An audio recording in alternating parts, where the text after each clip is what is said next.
ফাঁসির রায়ের হুলিয়া মাথায় নিয়ে কি করার আছে পলাতক সাবেক প্রধানমন্ত্রী শেখ হাসিনার?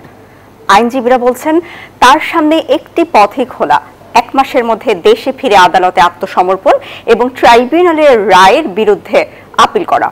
আর তেমনটা না হলে রায় কার্যকর করতে বন্দি বিনিময় চুক্তি বা ইন্টারপোলের মাধ্যমে শেখ হাসিনাকে ভারত থেকে দেশে ফেরানোর চেষ্টা করতে পারে অন্তর্বর্তী সরকার। বিস্তারিত জানাচ্ছেন মাসুদ সুমন। 18 কোটি মানুষের সব ধরনের অধিকার হনন করে দীর্ঘ 16 বছর দেশ শাসন করা প্রভাবশালী শেখ হাসিনা এখন মানবতা বিরোধী অপরাধের দায়ে ফাঁসির আসামি। তার বিরুদ্ধে হত্যা মামলা সহ আরও অন্তত 600 মামলা প্রক্রিয়াধীন।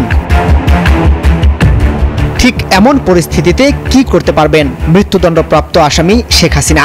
ট্রাইব্যুনাল অ্যাক্ট 1973 অনুযায়ী রায়ের বিরুদ্ধে সংক্ষুব্ধ ব্যক্তি উচ্চ আদালতে আপিল করতে পারবেন, তবে সেই আপিল করতে হবে 30 দিনের মধ্যে। দণ্ডপ্রাপ্ত ব্যক্তি পলাতক হলে তাকে আগে আত্মসমর্পণ করতে হবে অথবা হতে হবে গ্রেপ্তার, পরে রিভিউ আবেদন এবং জীবন বাঁচাতে রাষ্ট্রপতির কাছে ক্ষমা চাওয়ার সুযোগ থাকবে।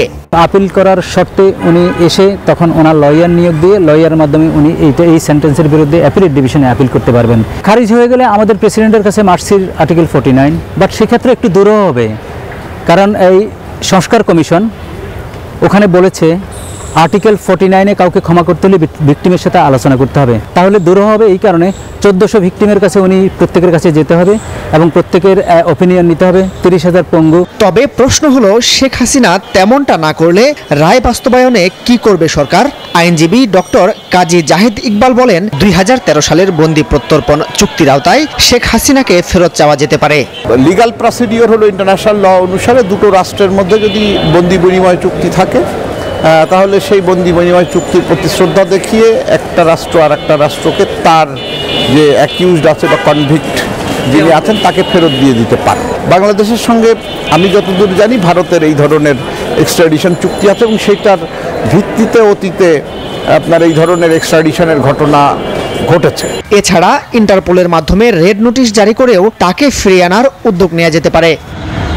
রাজনৈতিক বিশ্লেষকরা বলছেন, ভারতের অনেক রাজনৈতিক দলই চায় না শেখ হাসিনার কারণে বাংলাদেশের সাথে তাদের সম্পর্ক খারাপ হোক, ফলে কূটনৈতিক তৎপরতা বৃদ্ধি করলে শেখ হাসিনাকে ফিরিয়ে আনা সম্ভব।